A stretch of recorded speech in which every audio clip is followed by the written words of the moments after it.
Iqra'ul Qur'ana fa innahu ya'ti yaumal qiyamati syafi'an li ashab. Iqra'ul Qur'an artinya bacalah oleh kalian Al-Qur'an. Ya'ti yaumal qiyamati akan datang pada hari kiamat syafi'an menjadi syafaat, menjadi penolong li ashabi kepada sahabat atau pembacanya.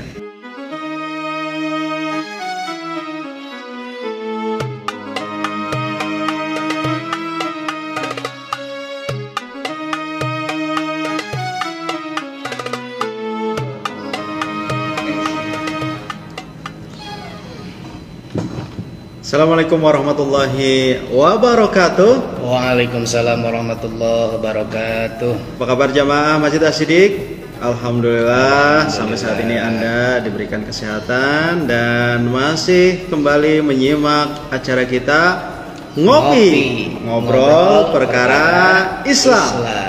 Alhamdulillah kita sudah sampai ke episode ke 22. Ini sungguh perjalanan panjang yang alhamdulillah kita bisa istiqomah sampai pada kesempatan Ahad hari ini. Kita sampai kepada episode ke-22 dan terus untuk menyimak acara kita Ngobrol Perkara Islam. Jamaah yang dimuliakan Allah Subhanahu wa taala, di kesempatan ngopi Ahad hari ini kita akan berbincang mengenai Al-Quran yang memuliakan siapa saja yang membacanya dan juga mengamalkannya. Dan Pak Ustadz ini sebagai pengantar juga sebagai informasi kepada jamaah Masjid As-Siddiq dan umat Islam umumnya bahwa belakangan baru-baru hari ini ada seorang remaja yang dia mendapatkan hikmah yang luar biasa karena dia senantiasa membaca Al-Quran dan juga mengamalkannya. Dia adalah Muhammad Ghifari Akbar, ya. Seperti yang Anda ketahui ataupun Anda juga membaca informasi di berita atau di media sosial, Muhammad Ghifari Akbar ini adalah seorang remaja yang sehari-hari pekerjaannya adalah sebagai pemulung, dan ketika itu dia sedang memulung di kota Bandung, kemudian hari sedang hujan begitu, kemudian dia istirahat dan dia membaca Al-Quran, ya. Dan kemudian ada orang lewat yang kemudian memotoknya, kemudian memviralkan di media sosial. Dan memang ceritanya sangat viral dan sangat inspiratif dan menarik, ya. Dan jamaah sekalian, Anda perlu ketahui bahwa media sosial memang sedemikian mudah memviralkan seseorang, tapi Anda juga harus paham bahwa ini tidak semata-mata karena Facebook ataupun Instagram ataupun Twitter begitu, tapi juga yang paling hak adalah kehendak dari Allah Subhanahu wa taala, ya. Mungkin ada begitu banyak di antara kita yang setiap hari selfie kemudian memasang foto kita di media sosial, tapi tidak seviral itu gitu kan. Nah, itu juga menjadi sesuatu yang perlu dipahami bahwa seorang menjadi viral juga itu adalah pilihan dari Allah Subhanahu wa taala. Dan sosok Muhammad Ghifari Akbar ini adalah sosok yang sangat inspiratif, ya, walaupun di tengah keterbatasan ekonomi keluarga ataupun kehidupan keutuhan keluarganya, karena berdasarkan cerita yang kami baca gitu, ya, Muhammad Ghifari Akbar itu sejak kecil sudah ditinggalkan oleh ibunya dan juga ayahnya, dan dia tinggal dan dia tinggal bersama neneknya gitu. Dan dia tumbuh menjadi remaja yang sangat cinta dengan Al-Quran, dan kemudian ketika berpamitan kepada keluarga untuk merantau atau mencari pekerjaan, dan pesan yang disampaikan oleh neneknya gitu, ya, untuk tidak lupa meninggalkan sholat dan juga membaca Al-Quran.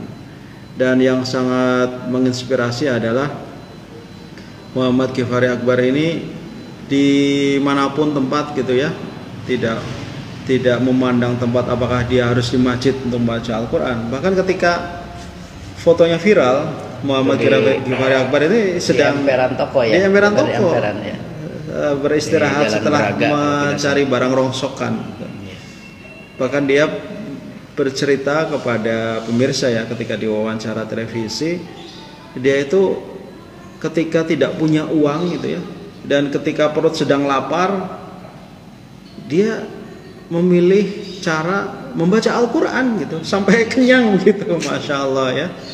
Dan hikmahnya, Al-Quran telah memuliakannya, dan Allah telah memuliakan dia setelah fotonya viral, kemudian dimuat di banyak media. Syekh Ali Jaber ya, pendakwah atau ulama besar di Indonesia, tergerak hatinya untuk memberikan 3 hal. Yang pertama, dia mengadopsi Muhammad Ghifari Akbar sebagai anak angkatnya gitu. Yang kemudian akan membimbing atau mendidiknya sebagai hafiz Quran, dan yang ketiga akan mengajaknya ibadah umroh. Ini luar biasa ya. Nah, sudah bersama kita Ustadz Makmur. Beliau adalah penyuluh dari Kemenag untuk Kota Bandung dan juga dai di lingkungan Masjid As-Siddiq. Kita akan berbincang dengan Pak Ustadz Makmur tentang Al-Quran ya, hikmah Al-Quran bagi orang-orang yang membaca dan mengamalkannya, dan dia akan mendapatkan berkah dan hikmah yang luar biasa. Pak Ustadz Makmur ya, seperti yang saya ceritakan barusan ya tentang hikmah, bagaimana seorang kemudian mendapatkan berkah yang luar biasa karena dia sangat cinta dengan Al-Quran begitu. Ini baru sesuatu yang dia dapatkan di dunia, dan bukan mungkin lagi, bahkan Allah menjanjikan ada hikmah yang luar biasa kelak di akhirat. Mungkin bisa dijelaskan Pak Ustadz Makmur soal hikmah Al-Quran ini yang luar biasa ini. Oke, terima kasih Mas Toro. Assalamualaikum warahmatullahi wabarakatuh. Jamaah As-Siddiq dan seluruh kaum muslimin yang menyimak di Ngopi atau Ngobrol Perkara Islam seri yang ke-22 ya. Ini luar biasa. Tadi mudah-mudahan tetap istiqomah. Semoga kita berada di dalam rahmat dan maghfirah Allah Subhanahu wa taala.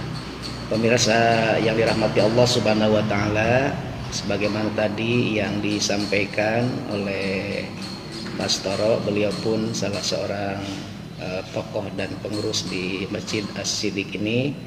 Luar biasa, beliau tadi menyampaikan terkait beberapa hal yang ada hubungannya dengan kemuliaan Al-Quran ya. Nah, kalau kita lihat di dalam hadis Rasulullah SAW disampaikan, Iqra'ul Qur'an fa innahu ya'ti yaumal qiyamati syafi'an li ashabi. Iqra'ul Qur'an artinya bacalah oleh kalian Al-Quran. Ya'ti yaumal qiyamati, akan datang pada hari kiamat, syafi'an, menjadi syafaat, menjadi penolong, li ashabi, kepada sahabat atau pembacanya. Nah, hadis ini menjelaskan kepada kita semua bahwa kita diperintahkan untuk membaca Al-Quran. Iqra'ul Quran itu fi'il amar ya. Jadi perintah dari Allah melalui lisan Rasulullah SAW bahwa kita diperintahkan untuk membaca Al-Quran, karena kelak nanti Al-Quran itu akan memberi syafaat. Nah, syafaat itu artinya pertolongan ya. Pertolongan atau kemuliaan yang diberikan oleh Allah pelantaraan gemar membaca Al-Quran. Bukan hanya pada hari kiamat. Tadi memang betul yang disampaikan Mas Toro itu. Kalau di kiamat ya, kalau di hari kiamat itu jelas ya. Tetapi orang yang senantiasa membaca Al-Quran di waktu pagi, di waktu petang, bahkan di waktu-waktu yang mungkin oleh orang yang sudah cinta terhadap Al-Quran, Al-Quran akan senantiasa dibaca ya, akan senantiasa dibaca, karena tahu bahwa Al-Quran itu tadi akan memberikan syafaat. Kalau kita berbicara syafaat nanti di akhirat itu sudah jelas, tapi syafaat di dunia, pertolongan oleh Allah yang diberikan kepada pencinta Al-Quran, pembaca Al-Quran. Salah satu contoh tadi yang kita angkat di kisah di Ngopi kali ini itu kisah nyata, kisah inspiratif begitu ya.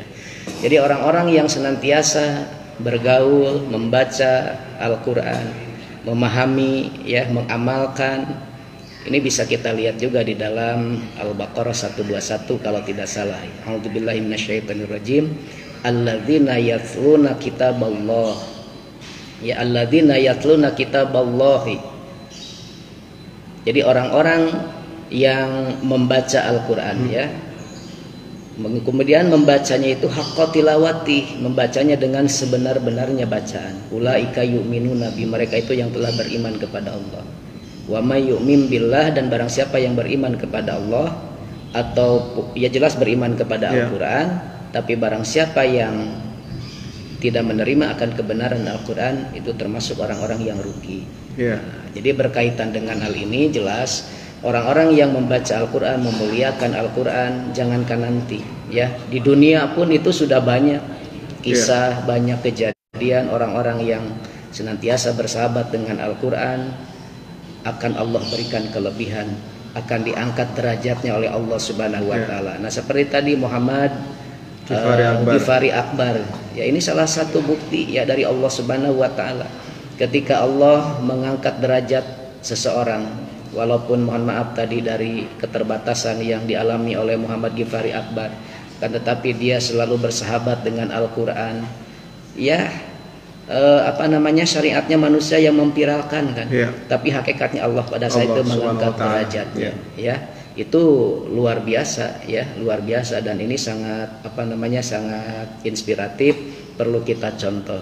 Intinya bagaimana sekali lagi kita mencintai Al-Quran, membaca Al-Quran dalam kehidupan kita sehari-hari, sehingga Al-Quran itu akan menjadi sahabat kita ya, betul, akan menjadi sahabat kita. Dan yang perlu kita garis bawahi, barang siapa yang memuliakan Al-Quran, Allah pun akan memuliakannya. Banyak kisah-kisah juga Mas, di samping Muhammad Ghifari Akbar ini ya, seperti orang-orang yang mengikuti MTQ umpamanya ya, atau lomba baca Al-Quran, itu kan dikasih penghargaan itu, bahkan hadiahnya itu ada umroh, ada ibadah haji, itu kan luar biasa ya. Hafidhoh atau qori-qori'ah itu yang diberi kelebihan oleh Allah dalam hal membaca Al-Quran, sehingga derajatnya diangkat oleh Allah Subhanahu wa Ta'ala. Betul sekali Pak Ustadz ya. Bahkan banyak sekali program-program dari dunia pendidikan, perguruan tinggi ataupun sekolah-sekolah dengan kualitas yang sangat tinggi, itu memberikan penghargaan semacam beasiswa, kuliah sampai selesai karena dia hafiz Quran. Bahkan kalau tidak salah Provinsi Jawa Barat pun memberikan alokasi kepada para pecinta Al-Quran, hafiz Quran. Ya, program Sadesa ya. Satu desa satu hafidh Al-Quran sekarang sedang diprogramkan oleh pemerintah Provinsi Jawa Barat. Pak Ustadz, Al-Quran way of life gitu ya, sebagai jalan hidup, sebagai pedoman hidup umat Islam, itu keniscayaan, sesuatu yang wajib. Dan sebagai umat Islam tentu punya kewajiban terhadap Al-Quran ya, sebagaimana diwasiatkan oleh Rasulullah Muhammad SAW sebelum beliau meninggal dunia, sebelum beliau wafat, bahwa umat Islam itu diingatkan untuk senantiasa berpegang teguh pada dua hal yang ditinggalkan oleh Rasulullah, yaitu untuk senantiasa mengikuti apa yang ada di dalam Al-Quran dan juga di dalam As-Sunnah. Karena Al-Quran ini adalah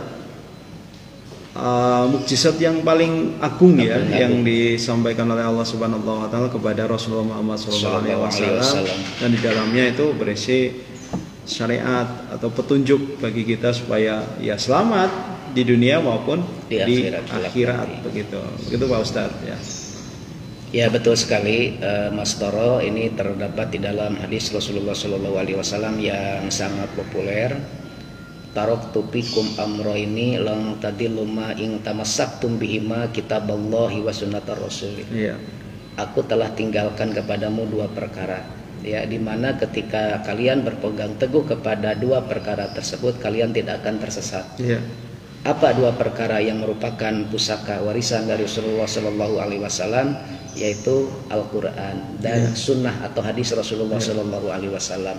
Jadi ketika kita berpedoman kepada Al-Quran ya, insya Allah, karena Al-Quran memberikan jalan, menjadi hudal linnas, menjadi obat bagi manusia ya, ketika kita tersesat, kembali kepada Al-Quran. Kemudian ketika kita sakit, kemudian juga kita berdialog dengan Al-Quran, membaca Al-Quran, itu akan diberi ketenangan batin, ketentraman jiwa. Ya, jadi Al-Quran ini mukjizat yang tidak ada tandingannya. Bahkan pada saat itu kan Rasulullah, bahkan Allah sendiri di dalam Al-Quran, qul la in ijtama'atul jinnu wal insu ala ayatun nabi misli hadzal Quran. Jadi kalau dalam bahasa kita, Allah menantang kepada jin dan manusia, silakan untuk berkumpul untuk membuat yang semisal atau membuat tandingan yang semisal dengan Al-Quran, silakan. Kamu tidak akan bisa mendatangkannya. Ini tantangan dari Allah Subhanahu wa Ta'ala. Nah, makanya ketika Al-Quran sudah menjadi landasan di dalam kehidupan kita, kita tetap berpegang teguh kepada Al-Quran, berpegang teguh kepada hadis atau sunnah Rasulullah Sallallahu Alaihi Wasallam, insya Allah kehidupan kita itu tidak akan tersesat. Betul, Pak Ustadz. Kita akan berada di jalan rel yang lurus, berada di jalan rel yang sesungguhnya di dalam kehidupan kita. Betul, Pak Ustadz.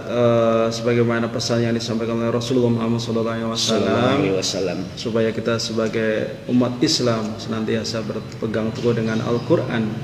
Maka pertanyaannya adalah, apa yang harus dilakukan kita sebagai umat Islam, ya?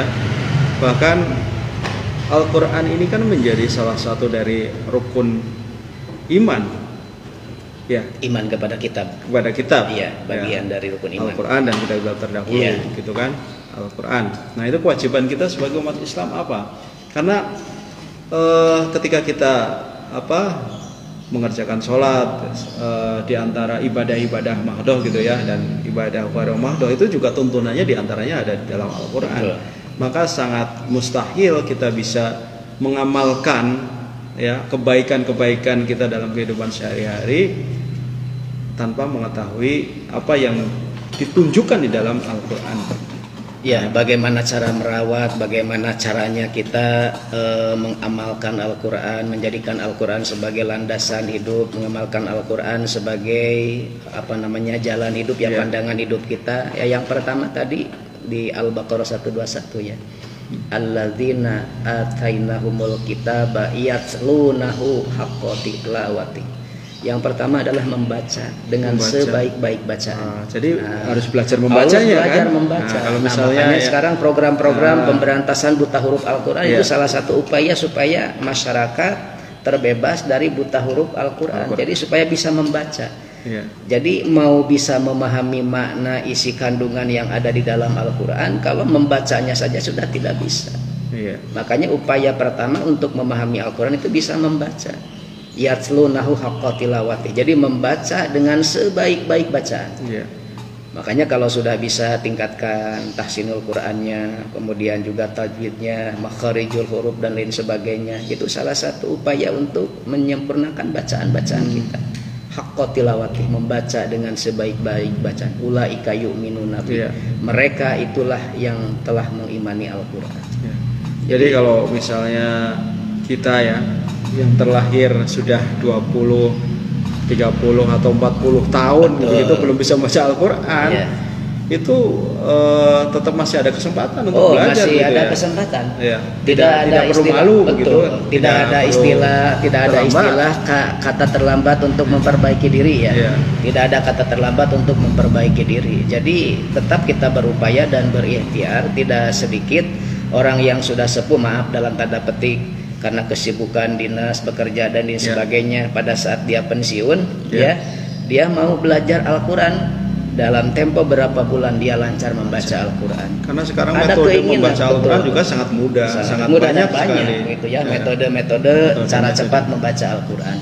Jadi banyaklah orang-orang yang disibukkan awalnya dengan pekerjaan, tetapi dia punya keinginan yang kuat di dalam hatinya untuk bisa membaca Al-Quran. Allah memberikan kemudahan untuk bisa membaca Al-Quran. Nah, ketika kita sudah bisa membaca Al-Quran dengan sebaik-baiknya, kata Allah, ulaika yu'minun nabi, mereka telah mengimani Al-Quran. Jadi kalau belum bisa baca Al-Quran, ini dalam tanda petik keimanan kita dipertanyakan. Ulaika yu'minun nabi wa may yakfur bihi fa ulaika humul khasirun. Dan barang siapa yang kufur, tidak mengimani makna isi kandungan yang ada di dalam Al-Quran, maka dia akan rugi. Makanya orang yang menolak Al-Quran, melecehkan Al-Quran, Bahkan tidak sedikit yang menginjak-injak Al-Quran. Jangankan di akhirat nanti, di dunia pun dia akan mendapatkan balasannya. Azab gitu ya. Karena itu firman Allah, barang siapa yang memuliakan akan dimuliakan, barang siapa yang menghinakan Allah pun akan menghinakan. Jangan nanti di akhirat, di dunia pun sudah banyak kejadian itu. Ya Pak Ustadz, saya juga sering membaca artikel gitu ya, kisah-kisah inspiratif orang-orang yang menghafalkan Al-Quran. Jadi betul apa yang disampaikan Pak Ustadz, bahwa ketika ada keinginan yang sangat kuat untuk belajar Al-Quran, mereka pasti akan bisa. Apalagi sekarang metode dan piranti ya, alat-alat untuk belajar Al-Quran membantu sangat banyak sekali. Betul. Dan banyak sekali cerita-cerita orang yang sudah sepuh gitu ya, dia selain mampu membaca Al-Quran juga dia mampu menghafalkan gitu Al-Quran gitu. Bahkan ada sebuah cerita pedagang mie ayam gitu, pedagang mie ayam, ada seorang pembeli datang, dia itu kaget gitu ya, terharu gitu. Ada seorang pedagang mie ayam disibukkan dengan kegiatan menghafal Al-Quran.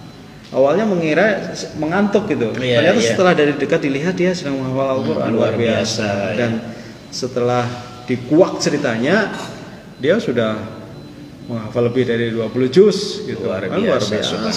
Jadi kalah kita juga ya. Iya, kalau kita punya keinginan yang sangat kuat pasti akan bisa. Dan memang di dalam Al-Quran juga Allah menyebutkan bahwa Allah menghadirkan Al-Quran itu bukan untuk memberatkan kita gitu ya, tidak membuat kita sulit. Betul. Nah, itu kalau nggak salah dalam ayat Al-Quran itu kan itu mungkin perlu dijelaskan ya, untuk menambah keyakinan bagi kita, mungkin bapak-bapak, ibu-ibu yang sudah usianya 30 ke atas dan saat ini belum mampu membaca Al-Quran.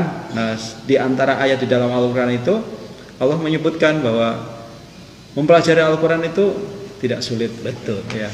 Jadi ketika kita ada keinginan, karena Allah sendiri sudah memberikan kemudahannya, jaminan kemudahan bagi orang-orang yang memiliki keinginan kuat untuk mempelajari Al-Quran, untuk membaca Al-Quran. Jadi sebetulnya konsepnya adalah niat di dalam hati, keinginan kuat untuk bisa membaca Al-Quran. Ketika keinginan, niat yang kuat ingin membaca atau bisa membaca Al-Quran, maka Allah akan memberikan jalan kemudahan kepada dirinya. Itu sebetulnya. Makanya di kita ya pada umumnya, karena faktor kesibukan atau tidak ada kemauan yang kuat untuk bisa membaca Al-Quran, ataupun faktor malu ya. Kalau belajar Al-Quran ini baru atau sudah tua baru belajar Iqra, baru belajar baca Al-Quran, nggak apa-apa ya.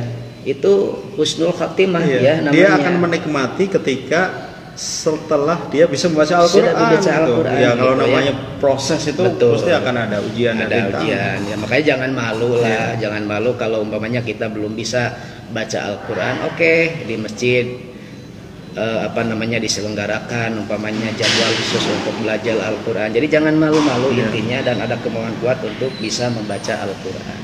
Juga ada yang terpenting di dalam menyikapi ya, untuk supaya kita bisa membaca Al-Quran, di samping tadi keinginan atau niat yang kuat, kemudian juga tidak merasa malu untuk bisa belajar. Kita harus yakin ya, harus yakin sekali lagi bahwa Al-Quran itu adalah pedoman hidup kita. Mau berpedoman kepada Al-Quran bagaimana kalau pintu pertama bisa membacanya saja itu sudah tidak bisa, begitu ya. Betul. Makanya kunci pertama itu harus bisa berupaya supaya kita bisa ya, supaya tadi dalam rangka kita memuliakan Al-Quran, Allah pun akan memuliakan kita. Seperti halnya banyak tadi dalam kisah-kisah inspiratif begitu kan. Ada kesempatan kita di kantor, koran dibaca, Al-Quran pun dibaca ya. Makanya saya Mas dulu ketika di kampung ya, sebelum masuk adzan maghrib atau setelah maghrib itu suka pujian ya, kayak di masjid kita. Saya terngiang-ngiang gitu ya. Allahumma sholli wa sallim ala sayyidina wa maulana Muhammadin adada ma fi ilmillahi sholatan daimatan lidawabi mulkilahi dawuh nabi aridina pakuburan eta pasti nalangsa sabab sorangan sareng deui dikubur teh poek pisan nunya angan dikubur ku ngaos Quran. Jadi yang akan di samping keutamaan tadi ya Allah mengangkat derajat, memberikan pertolongan melalui bacaan-bacaan Al-Quran ketika orang mati masuk ke liang kubur, kuburan yang begitu sempit, kuburan yang begitu gelap, tetapi kita menjadi orang yang pencinta Al-Quran, menjadi sahabat Al-Quran, kuburan yang begitu sempit dan gelap itu akan terang ya disebabkan kita membaca Al-Quran. Al-Quran itu masih terngiang gitu ya. Ya, Al-Quran itu cahaya. Cahaya menerangi jalan hidup kita. Dan ya. juga cahaya ketika kita wafat ya. Karena ketika orang wafat yang dibawa adalah pahalanya ya, pahalanya. Tidak, bukan harta yang kita miliki yang banyak ini, rumah, mobil dan sebagainya. Pak Ustadz ya, setelah orang kemudian belajar membaca atau seseorang dalam proses belajar membaca Al-Quran, itu dia akan mendapatkan dua keutamaan. Yang pertama mendapatkan dua pahala, ya kan? Pahala dia belajar dan juga pahala dia membaca Al-Qurannya. Nah, mungkin ini juga perlu disampaikan ke jamaah ini untuk menguatkan kita belajar. Bahwa ada sebuah hadis yang menyebutkan satu huruf berpahala 10 kebaikan gitu. Betul. Di antaranya. Ya, di dalam hadis Rasulullah Shallallahu Alaihi Wasallam, man qara'a harfan min kitabillah falahu hasanatun wa bi asyri amsalih. Barang siapa yang membaca satu huruf dari Al-Quran, Allah akan memberikan dari setiap huruf itu 10 kebajikan. Jadi tidak semata-mata seorang membaca alif lam mim, melainkan Allah menghitung dari setiap huruf alif, lam, dan mim itu 10 kebajikan. Itu luar biasa. Berapa banyak pemanya kita membaca satu hari, pemanya satu juz. Lihat hurufnya ada berapa, dikalikan 10. Berapa kebaikan yang akan kita dapatkan dari membaca Al-Quran ini. Jadi ini sebetulnya ya sebagai motivasi juga dan juga jaminan dari Allah terhadap sahabat atau pencinta Al-Quran. Jadi bacaan yang paling baik ya, bacaan yang paling baik tiada lain adalah bacaan Al-Quran, membaca Al-Quran. Makanya perbanyak membaca Al-Quran. Gitu. Pak Ustadz, di dalam ayat di dalam Al-Quran juga ya itu disebutkan bahwa hikmah atau kebaikan dari Al-Quran adalah seperti tadi juga di awal disebutkan sebagai obat gitu ya. Itu di ayat berapa ya? Saya lupa lagi itu. Kalau ayatnya itu wa nunazzilu minal Qur'ani ma huwa syifaa'u wa rahmatul lil mu'minin wa la yazidudz zalimina illa khasara. Itu di dalam surah Al-Isra atau Bani Israel kalau tidak salah ayatnya, saya lupa lagi. Tapi itu penjelasannya seperti apa, Pak Ustaz? Karena ada sebuah kisah begitu ya, perjalanan sahabat ke sebuah negeri ya, yang ketika itu ada penduduknya yang sakit. Kemudian seorang sahabat datang dan kemudian mengobati dengan bacaan surat Al-Fatihah. Dan ketika itu Allah izinkan orang yang sakit itu sembuh. Nah, ini mungkin satu di antara bukti bahwa memang secara fisik mukjizat ya, secara fisik itu bisa untuk menyembuhkan. Dan secara batiniah sudah pasti itu ya, bahwa qalbu seseorang itu akan menjadi sangat tenang dan kemudian berpengaruh kepada seluruh organ tubuh termasuk kebahagiaannya.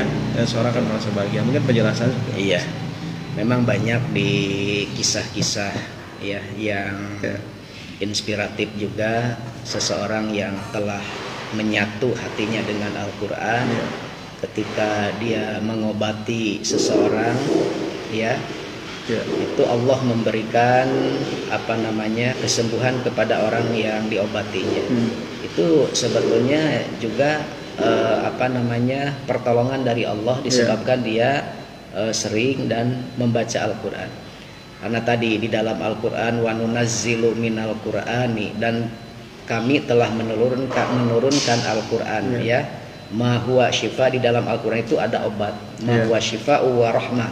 Jadi obat dan rahmat atau kasih sayang dari Allah Subhanahu wa taala. Wala yazidul zalimina illa khasara, dan Al-Qur'an ini tidak akan menjadi petunjuk bagi orang-orang yang zalim kecuali kesesatan.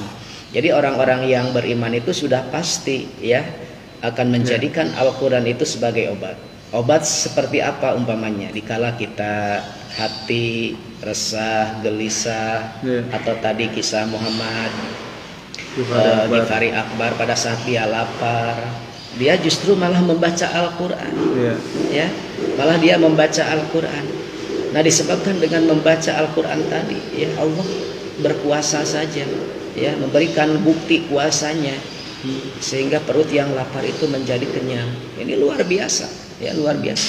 Makanya ketika orang sudah bersahabat dengan Al-Quran, apapun Al-Quran yang dibaca, kemudian mohon maaf dalam tanda petik pamannya, kita sering seseorang dimintakan untuk berdoa, kemudian memberikan air. Nah, air itu kan sebagai media. Ya, sebagai media. Kemudian orang itu membaca Al-Quran, kemudian Al-Qurannya diminumkan.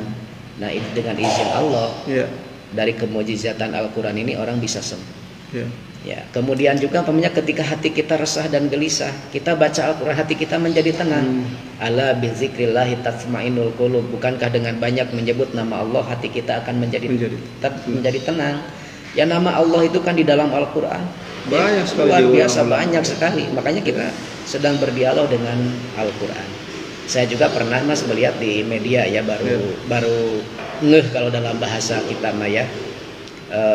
Itu entah di mana kejadiannya, ada seseorang yang tidak bisa bicara ya, dalam keadaan tidak bisa bicara, kemudian ada seseorang yang biasa mengobati karena mungkin dari segi validitas kesolehannya, dan dia hanya membaca beberapa ayat Al-Quran, kemudian telunjuknya dimasukkan gitu ya ke kerongkongan, kemudian kepalanya ditepuk-tepuk, dengan izin Allah orang yang tidak bisa bicara itu bisa bicara. Saya sampai menangis pertama kali melihat, ya Allah, ternyata dengan kemujizatan Al-Quran, dengan mengamalkan kalamullah, ya, firman-firman Allah, ketika orang sudah menyatu dengan Al-Quran, ya, sudah menjadi bacaan sehari-hari, selalu berdialog dengan Al-Quran, mengamalkan isi kandungan Al-Quran, ketika dia membantu orang lain, ya, dengan izin Allah, orang tersebut bisa berbicara. Nah, ini luar biasa gitu ya. Ya, betul sekali Pak Ustadz, bahwa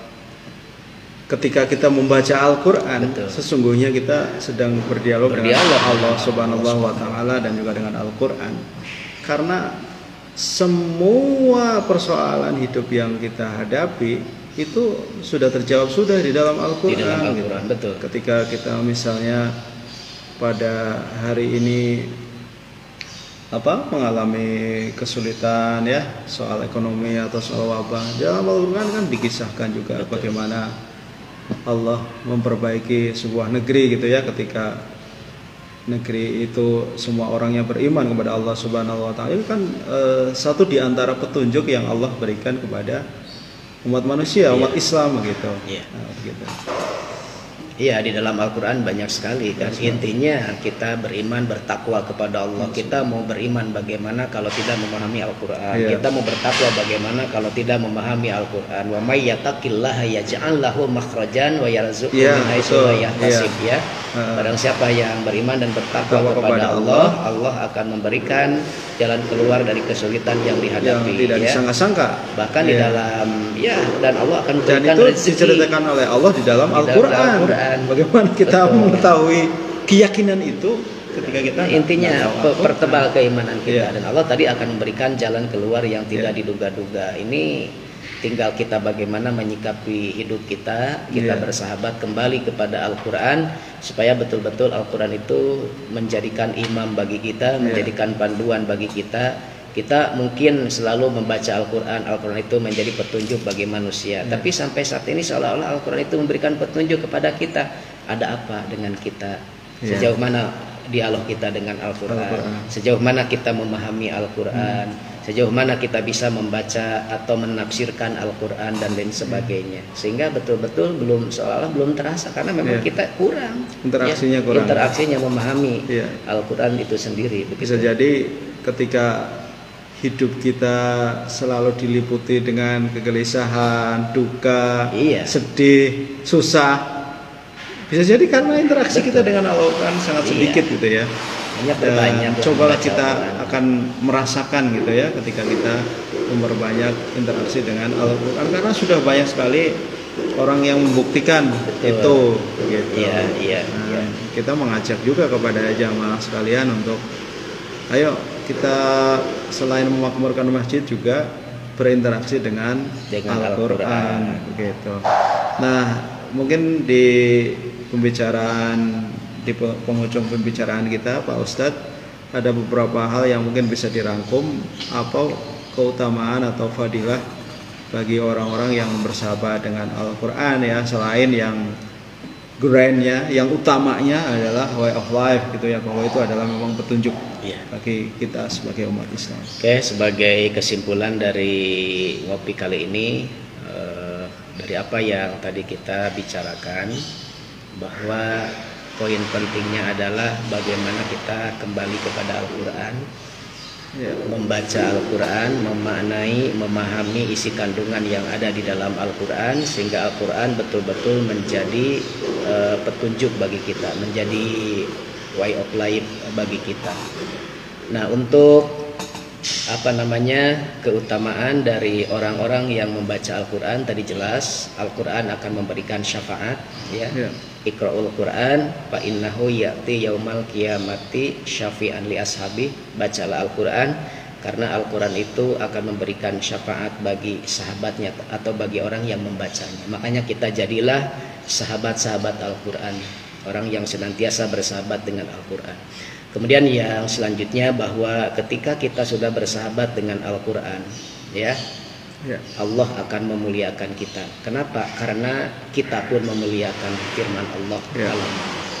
Kemudian juga ketika kita menjadi sahabat Al-Quran, kelak semua manusia akan menghadap Allah Subhanahu wa Ta'ala. Pintu pertama yang akan kita masuki adalah liang lahat atau kuburan. Maka di sana pun kita sudah merasakan bagaimana Al-Quran menjadi syafaat. Al-Quran akan memberikan penerang di dalam kubur yang sempit, yang gelap. Bahkan di dalam hadis yang lain itu, Al-Quran akan menjadikan mahkota ya, akan menjadikan mahkota, dan nanti akan menyambut kita dari mahkota itu. Mahkota itu adalah Al-Quran yang senantiasa kita baca. Nah, mudah-mudahan sekali lagi kita menjadi sahabat, menjadi pencinta Al-Quran, karena itu adalah merupakan pedoman hidup kita, dan Rasul pun tadi telah mewasiatkan ya, jangan sekali-kali kita meninggalkan warisan dari Rasulullah. Ketika kita meninggalkan warisan Rasulullah, artinya tidak memahami Al-Quran dan sunnah Rasul atau Al-Hadis, ya kita berada di jalan yang sesat. Nauzubillah.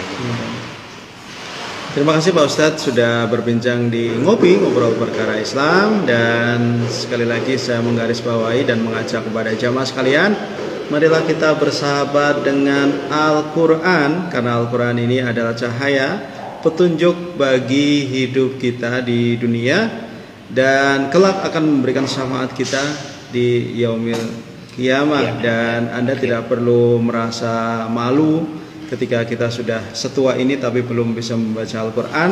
Anda memiliki banyak sekali kesempatan untuk belajar Al-Quran, karena pada saat ini banyak sekali kemudahan-kemudahan, metodenya, alatnya juga ada. Dan insya Allah para ustadz di Masjid As-Siddiq ini siap untuk membantu jamaah yang ingin belajar Al-Quran. Dan selagi muda, jangan sia-siakan anak-anak kita, terus dorong mereka untuk belajar Al-Quran. Dan di Masjid As-Siddiq ini ada DTA yang di dalamnya juga mengajarkan membaca dan menulis Al-Quran. Dan di penghujung Ngopi, Ngobrol Perkara Islam hari ini, saya mengingatkan Anda untuk terus mengikuti sosial media Masjid As-Siddiq, Facebook, Instagram, YouTube, dengan nama Masjid As-Siddiq Official. Insya Allah semua platform media sosial ini akan kita manfaatkan sebagai sarana dakwah digital di Masjid As-Siddiq. Dan bagi Anda yang memiliki kelebihan rezeki, silakan untuk berdonasi untuk kemakmuran masjid, apakah itu untuk operasional ataupun pembangunan Masjid As-Siddiq. Dan Anda bisa mentransfer ke BSM atau Bank Syariah Marindi dengan nomor rekening 2018010553 atas nama DKM As-Siddiq. Sekali lagi, Anda bisa sedekah melalui Bank Syariah Mandiri dengan nomor rekening 2018010553 atas nama DKM As-Siddiq. Pak Ustadz, terima kasih sudah hadir di acara Ngobrol Perkara Islam. Semoga memberikan manfaat yang luas ya Allah, ya untuk jamaah Masjid As-Siddiq. Dan akhirnya kami mengucapkan banyak terima kasih atas partisipasi Anda. Wassalamualaikum warahmatullahi wabarakatuh.